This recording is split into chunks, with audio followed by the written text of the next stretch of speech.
For this first week of the tour, we've had a lot of bad weather, and so that has a lot of wear on the bikes. What are some things that they can do to be able to help keep their bike running maintenance free if they put in some maintenance during like bad weather? Well, certainly the rainy weather has caused like sort of accelerated wear on a lot of the parts on a bike. So the things that we always look to after rainy stages are we kind of feel the cables and housing to see if there's any extra drag there, which sometimes happens if dirt and grit gets in. That same dirt and grit that's on the bike can cause the brake pads to wear a lot faster. So if you do any like rolling rides or anything big like that, it's always good to check your brake pads afterwards and make sure that you're not getting to the point where it's like metal touching the rim. That would be bad. That would be bad, yeah, and that'll ruin a set of wheels pretty quickly. Something you can do yourself is like pull out a seat post and tip your bike upside down, and if any water's in the frame, it'll allow it to drain out. It's not as big of an issue with carbon bikes that don't rust, but certainly with any metal frame, it's good not to have water sitting in there.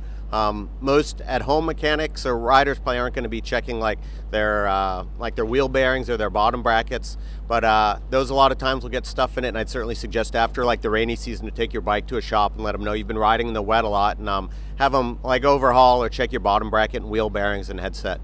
And then for on a rain day, different kind of setup. What do the riders have, and what kind of different setup do you do to the bikes so that they can get through the rain day?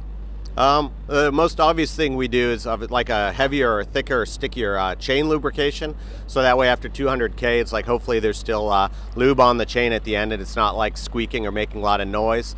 We tend to run lower tire pressure as well to make it so it's a little better traction for the riders, because it increases sort of the amount of the tire that's touching the ground. Other than that, most of the modifications are more what the rider does in terms of different clothes and shoe covers and things like that. And when washing the bikes, you guys use, some people say a power washer is bad. What's your experience? Because I believe you guys do use a power washer. We do use a power washer for sure with hot water, but when we're washing bikes, we're looking for cleanliness and speed. We're not looking for longevity of the parts or wear and tear.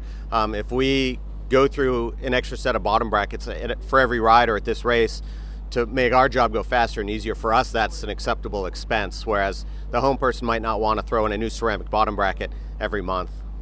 So power washer, yes or no for the person at home? For the person at home, I'd say no for the person at home. I'd say washing your bike is a great thing for the person at home to learn how to do. Does it with a sponge, some warm soapy water, and a garden hose like set to just like you're watering your plants gently. Like you don't have to be spraying things off. We're washing bikes at 8 or 9 or 10 o'clock at night, and we're trying to get through this as quickly as we can so we can get to the other stuff. And like I said, all these bikes will get torn apart after this race and everything replaced and checked.